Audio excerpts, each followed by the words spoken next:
C'est une première à Troyes. Des enfants ont pu poser leurs questions au commandant de la station spatiale de l'ISS. My name is Jack. What do you do when you're outside the station? Ça veut dire que faites-vous quand vous êtes en dehors de la station? Hey Jack, when we are outside the space station, we usually do repair work in our spacesuit. C'est une grande chance qu'on a.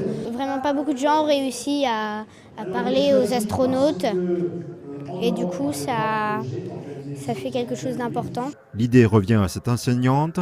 Les écoles Arnaud et Jean Jaurès ont été sélectionnées sur dossier parmi une centaine dans le monde. C'est un thème qui les fascine et au quotidien, ils regardent le ciel.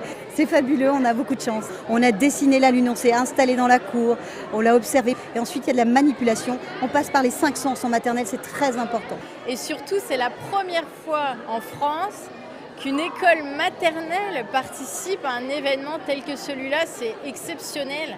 La station spatiale est en orbite à 400 km d'altitude. Le Radio Club de l'Aube s'est occupé de la liaison. Sans nous, la liaison n'est pas possible. Nous, notre rôle, si vous voulez, c'est d'établir la liaison entre l'ISS et la salle de Troyes. Donc via une station radioamateur qui se trouve en Italie. La station fait le tour de la Terre en 1h30 et elle passe entre 9 et 10 minutes au-dessus de l'horizon. Les agences spatiales ont été d'accord en l'an 2000 pour coopérer avec les radioamateurs, tout simplement parce qu'ils étaient en perte d'astronautes. Il faut assurer la relève et le fait de faire des actions éducatives dans les écoles.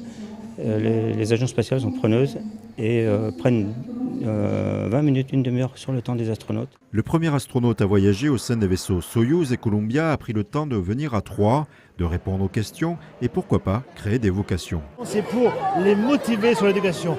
Et à partir du moment où un enfant est motivé, eh bien, il va vouloir apprendre, il va pouvoir se perfectionner dans ses études et à ce moment-là, eh bien, il va pouvoir avoir des métiers qui seront intéressants dans le domaine scientifique ou dans tous les domaines qui existent de l'éducation. Dans la salle, tout le monde a pu entendre une promesse du commandant de bord.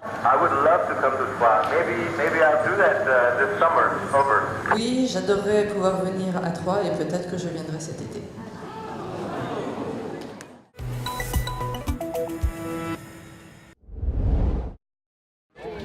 Ils ne portaient pas de gilets jaunes, ils avaient néanmoins quelques revendications. Une cinquantaine de commerçants de la zone La Fougère à Chavelot s'étaient donné rendez-vous tôt ce lundi matin devant la mairie pour faire part de leur colère au premier magistrat Paul Raffael. Pour comprendre cet agacement, petit retour en arrière, samedi plus de 300 gilets jaunes étaient encore mobilisés autour du rond-point de l'Europe, un barrage non pas bloquant mais filtrant, mis en place déjà la semaine précédente avec des conséquences directes sur l'activité des commerçants des zones alentours, peu de clients dans les boutiques et des chiffres d'affaires revus à la baisse. Les professionnels sont inquiets pour eux, pour leurs salariés et pour les chiffres de fin d'année. On a 5 salariés, on a 3 vendeurs en magasin, on a 2 livreurs. Les livreurs, j'ai pas de boulot à leur donner pour la semaine prochaine. Les vendeurs, s'ils font pas de chiffres, ils sont pas payés non plus. Donc voilà. Après, on peut avoir des soucis avec pour payer le loyer, avec nos banques. Donc ça peut être compliqué. Là, pour l'instant, on retient le choc, mais c'est compliqué. On parle beaucoup de Paris, on parle de tout ça, mais en fait, je crois que ça souffre plus dans des petites localités comme nous. On pourrait parler de Saulsures ou d'autres. Je peux parler même du rond-point de Saint-Étienne-les-Remiremont. J'ai un ami qui travaille là. Tous les commerces sont arrêtés et on ne peut pas se permettre de perdre tant de chiffre d'affaires à cette période. Là, en termes de chiffre d'affaires, effectivement, depuis 10 jours, vous faites quoi ? Quand je fais 130 euros par jour, je suis content. Alors que normalement, j'aurais fait entre 1500 et 2000. Aujourd'hui, les gilets jaunes se trompent de cible. C'est les centres commerciaux qui doivent bloquer. Amazon, Wish, La Poste, tous ces gens-là, mais pas bloquer leurs propres collègues, frères ou sœurs qui sont en train de montrer des entreprises, qui vont déposer le bilan et qui vont perdre leur maison. Eux, ils se battent pour un plein qui a augmenté de 15-20 centimes. Là, ces gens-là vont perdre leur maison. Et les commerçants de Chavelot sont d'autant plus agacés que les boutiques des communes toutes proches, comme Épinal, ne semblent pas impactées, bien au contraire. Les gens se sont vite aperçus qu'ils pouvaient rejoindre le centre-ville relativement facilement, ce qui fait que le long de la semaine, effectivement, ça s'est relativement bien passé. Et que je serais même tenté de dire que mes commerçants pour fin de semaine, pour le Black Friday, ont vraiment très bien travaillé. Il y a eu quelques problèmes d'approvisionnement, principalement sur les produits frais, puisque sortie de Rungis, tout ce qui est poisson, les fruits et légumes, donc voilà, quelques petits blocages à ce niveau-là. Samedi, le maire de Chavelot, Paul Raffael, nous recevait dans son bureau, forcément un peu démuni. Le fameux rond-point a bien été évacué sur ordre de la préfecture par les forces de l'ordre le mercredi précédent, mais les gilets jaunes ont repris position dans la foulée. Je comprends la colère des commerçants de la Fougère. Si en fin de soirée, vous faites votre caisse et vous avez 5 ou 20 euros dans votre caisse, c'est quand même difficile à avaler. Donc votre seul recours, c'est la préfecture, mais on sait que ça ne sert pas à grand-chose finalement. Ça sert à libérer le rond-point à un moment bien précis, et le lendemain, les gilets jaunes reviennent. Ce lundi matin, Paul Raphael a donc reçu et entendu les commerçants chavelotés. Il a téléphoné devant eux à la préfecture pour demander une entrevue et tenter de trouver une solution durable. Une délégation était ainsi reçue ce lundi après-midi par le directeur de cabinet du préfet. Affaire à suivre.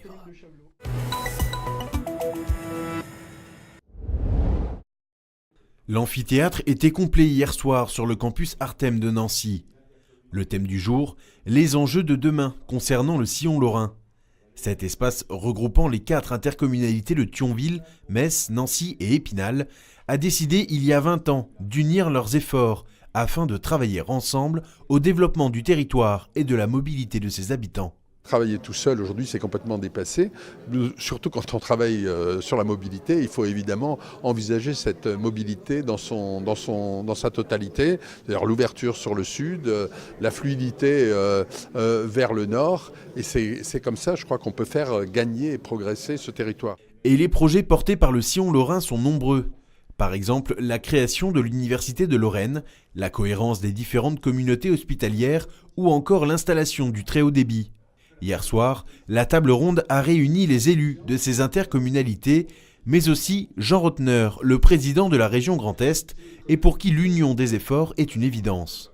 Il y a un certain nombre de messages qui reviennent de manière assez récurrente, l'attractivité, l'image, la métropole, et qu'il faut savoir dépasser cela pour partir de la réalité de terrain, une histoire industrielle, une différence entre les régions qu'il faut pleinement assumer. Un sillon lorrain qui permet de mettre en avant les différentes évolutions du territoire, tout en travaillant sur les problématiques et enjeux présents et futurs, parmi lesquels le sujet des frontaliers reste omniprésent. Aussi bien du côté versant luxembourgeois, notamment du côté des entreprises luxembourgeoises, mais également du côté français, il faut qu'on essaye de trouver des nouveaux modus vivendi et des nouveaux modus operandi pour pouvoir se déplacer dans les meilleures conditions possibles. De revoir, de travailler aussi, et c'est d'ailleurs l'objet de la réflexion que mène actuellement à nos côtés Thionville sur du télétravail. Bref, je crois qu'il y a une multiplicité de petites solutions, mais qui seront nécessaires pour préparer l'avenir. Également invité hier soir à cette table ronde, l'économiste Olivier Bouba-Olga, auteur du livre Dynamique territoriale, éloge de la diversité. Il rappelle qu'avant tout, ce qui compte, c'est le bien-être des habitants. Il me semble que l'enjeu, c'est que dans la tête du politique en charge d'un territoire, la seule question qui devrait l'obséder, c'est « Mon Dieu, j'ai la responsabilité d'un ensemble d'habitants sur mon territoire, qu'est-ce que je peux faire pour que les gens se sentent bien ?» Les grands enjeux du sillon lorrain ne cessent donc d'évoluer, à l'image par exemple de l'évolution démographique et du marché du travail. Autant de problématiques que les élus vont devoir continuer à suivre de près.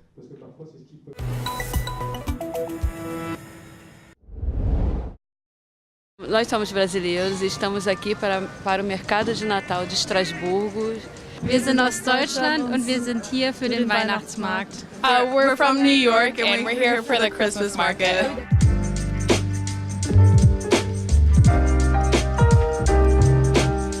Entendre parler portugais, allemand ou anglais va redevenir chose courante dans les rues de Strasbourg. Aujourd'hui, c'est le grand jour. Dès 14h, les touristes se pressent devant les chalets, tout juste ouverts, même si ce n'est pas encore la cohue. Je suis venue par hasard et je vois que c'est le jour de l'inauguration, donc je suis très contente d'en profiter. Il n'y a personne, c'est génial. On vient de Perpignan et à l'origine on est venu à Strasbourg pour voir mon fils. Et comme c'est l'ouverture du marché de Noël, et ben on en profite. On a vu les choses se mettre en place, vraiment c'est très joli. Moi, je pense qu'il y a moins de monde et l'ambiance est très sympa, donc mieux vaut venir au début, je pense. Quand il est question de grande affluence, il est désormais aussi question de sécurité. Conducteurs, cyclistes ou piétons, pour rentrer dans la grande île, les contrôles, c'est obligatoire. C'est rassurant, c'est vraiment quelque chose de, moi je trouve de nécessaire, parce que par les temps qui courent, on ne sait jamais. C'est très bien, c'est pas trop long, c'est important de le faire. Ça peut être important, mais après franchement je trouve que ça reste pas si fouillé que ça non plus. Enfin, je veux dire, là, j'ai une boîte de chaussures, elle n'a pas été ouverte, rien. Donc... Ça prend un petit peu de temps, mais vu que je réside dans le centre-ville, enfin, faut reprendre l'habitude. Bah, j'étais un peu surprise et comme je viens d'acheter des bouteilles, j'ai eu peur qu'on me les retire en fait. Je me déplace exclusivement à vélo dans Strasbourg et je vais continuer de le faire.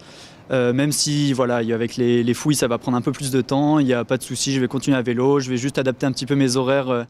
Dans les allées des marchés, les forces de l'ordre sont toujours là, mais pour se rapprocher un peu plus des visiteurs, les policiers de Strasbourg proposent une pause café, un concept tout droit venu du Canada, organisé pour la seconde fois. On brise la glace, on échange autour d'un café. On veut créer ce lien entre la population et les policiers. Il ne faut pas oublier une chose, c'est que le policier fait partie de la population. C'est un échange qui est gagnant-gagnant. Nous, policiers, de mieux connaître les attentes de la population dans des situations, dans des contextes hors policiers, c'est important pour nous. Les rues de Strasbourg vont donc être bien animées, différentes odeurs à chaque coin de rue et différentes ambiances selon les marchés. Vin chaud, baguettes flambées ou spätzle se côtoient dès aujourd'hui et cela jusqu'au 31 décembre.